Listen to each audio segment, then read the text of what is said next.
Atenção! Vai começar agora uma teleaula de processos de fabricação do curso Profissionalizante. Este módulo tem um total de 80 aulas. Hoje, você vai assistir a teleaula número 21. Bons estudos!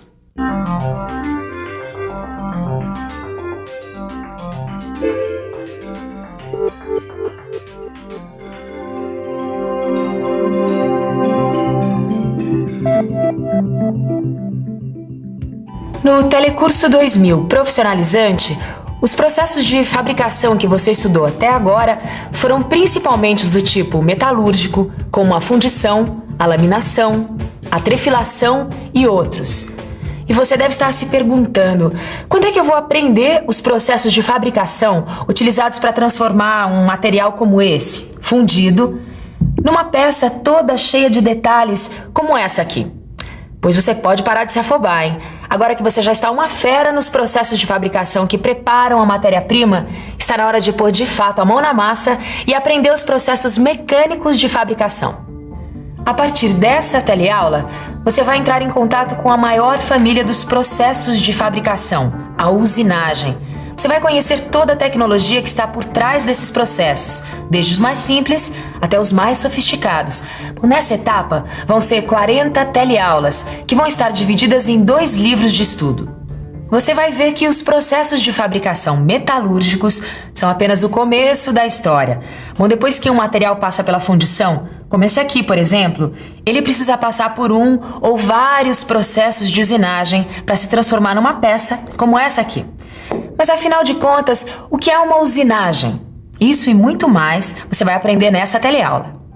Hoje você vai ficar sabendo o que é usinagem, vai aprender o que é a chamada geometria de corte e vai conhecer um pouco sobre as características das ferramentas e os materiais utilizados para fabricá-las. Muito bem, já que usinar é preciso, está na hora de aprender. A nossa teleaula está começando.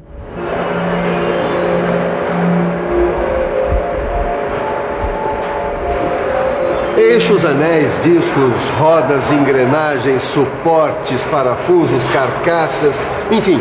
Vocês estão cansados de saber que todos os conjuntos mecânicos são formados por uma porção de peças. E sabem também que essas peças devem ter dimensões exatas e acabamento X para poder dar conta do recado. Pois muito bem, o que eu quero saber de vocês é, de um modo geral, quais são os 2 modos de se fabricar uma peça, qualquer peça. Você está falando de processos de fabricação. Já sei, Tito. A gente estudou isso num livro de processos de fabricação. O livro dizia o seguinte: as peças podem ser fabricadas de 2 modos. O primeiro é sem a produção de cavacos, como nos processos metalúrgicos, de fundição e laminação, por exemplo. Cavaco, você sabe, são lascas de metal. E o segundo modo é com a produção de cavacos. E a produção de cavacos é justamente o que caracteriza todos os processos de usinagem. Registrou aí? Usinagem são processos de fabricação com a produção de cavacos. Mais precisamente é o seguinte: usinagem é o processo pelo qual a gente modifica a forma de um material com a remoção progressiva de cavacos ou aparas, metálicas ou não. O problema das peças fundidas e forjadas é que elas apresentam uma superfície grosseira, precisando de um melhor acabamento. É exatamente aí que entra a usinagem. E a usinagem também entra em campo quando a gente precisa fazer um canal como esse aqui, ó. Aliás, para fazer uma peça como essa, cheia de detalhes, só mesmo uma boa usinagem. Tá a fim de saber o que a usinagem permite? Então anote aí. Acabamento de superfície de peças fundidas ou conformadas, fornecendo melhor aspecto e dimensões mais exatas. Possibilidade de abertura de furos, rasgos, rebaixos e todo tipo de detalhe. Fabricação de uma só peça em qualquer formato a partir de um bloco de material metálico ou não metálico. Dá só uma olhada aqui.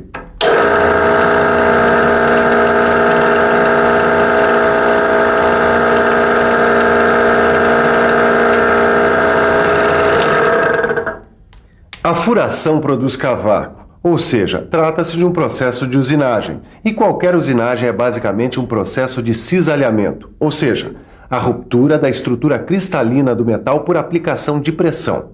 É isso que acontece em todo o processo de usinagem.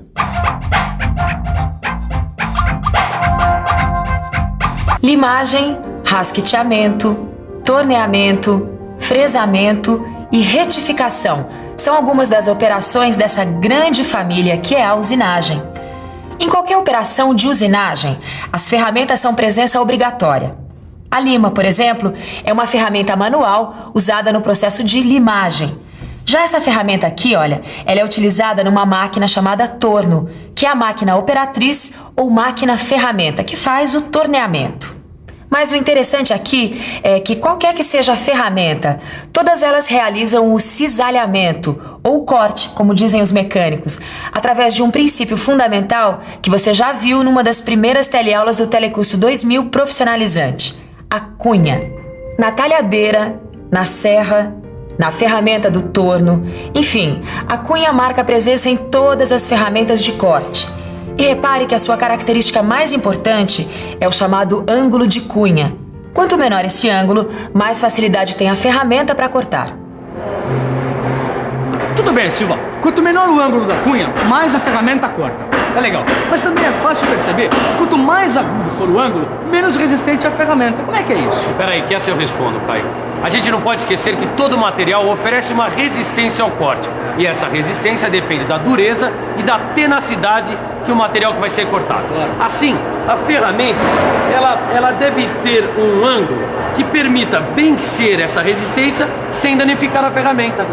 É isso mesmo, é só pensar num exemplo prático que fica mais fácil. Vamos pensar um pouco? Vamos pensar um pouco. Ah, já sei! É só pensar num formão usado por um marceneiro. É fácil perceber que a cunha dessa ferramenta pode ter um ângulo bem agudo, uma vez que a madeira oferece pouca resistência ao corte. É isso! Já a cunha de uma talhadeira precisa de um ângulo mais aberto, porque nesse caso a resistência é maior.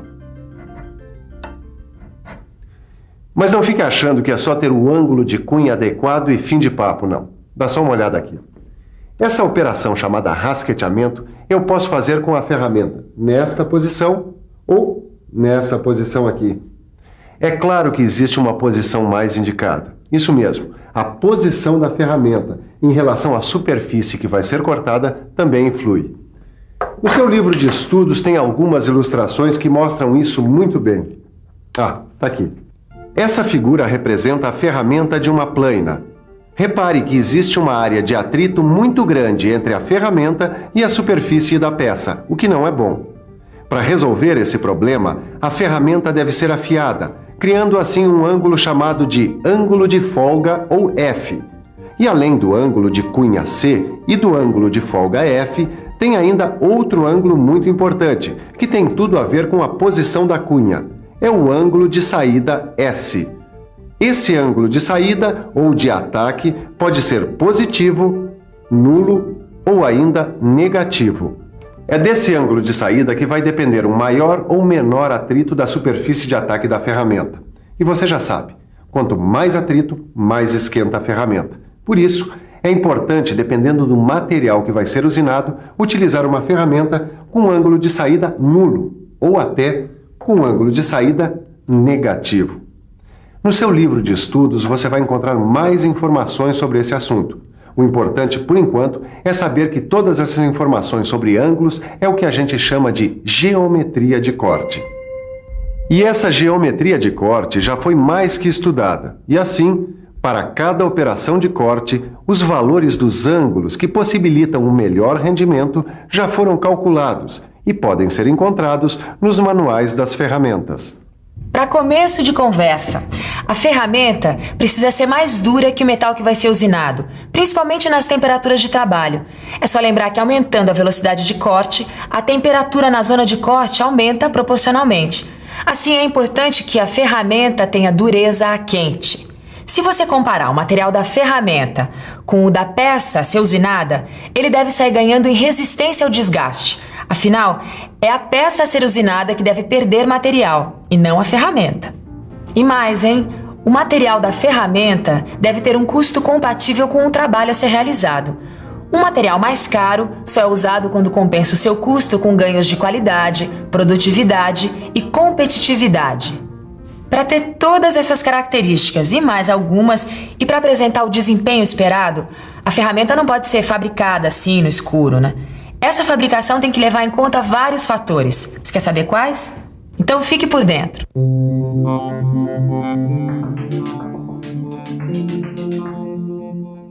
Na hora de produzir uma ferramenta, deve-se levar em consideração os seguintes fatores: a natureza do produto a ser usinado no que diz respeito a seus custos e precisão, o volume da produção, o tipo de operação, os detalhes de construção da ferramenta, o estado da máquina-ferramenta e as características do trabalho.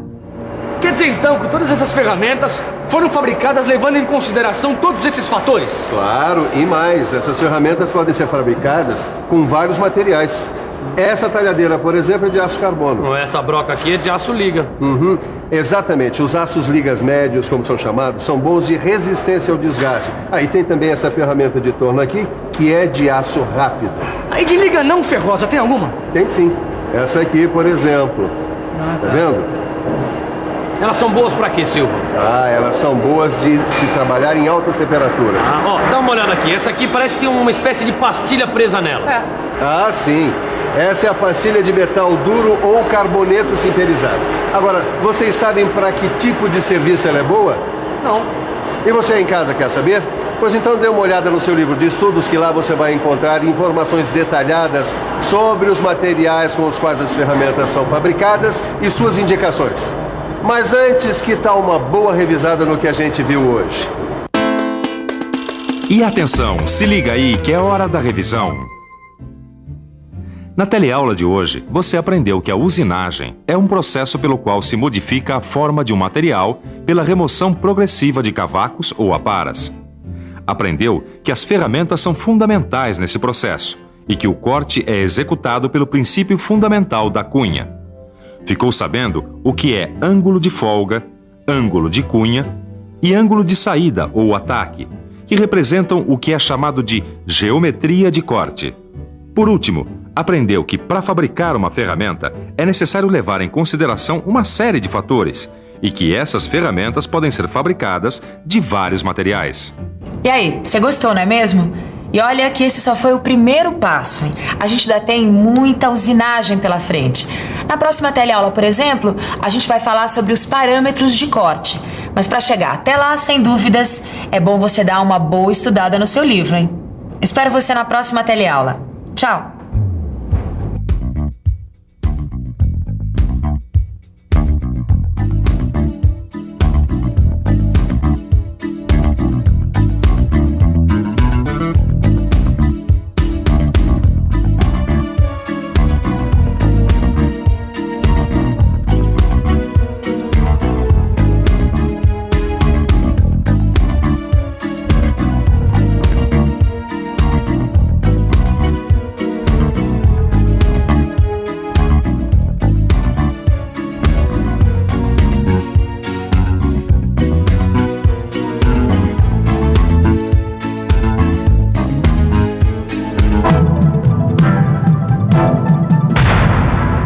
Telecurso 2000, um programa de educação do Sistema Fiesp e da Fundação Roberto Marinho.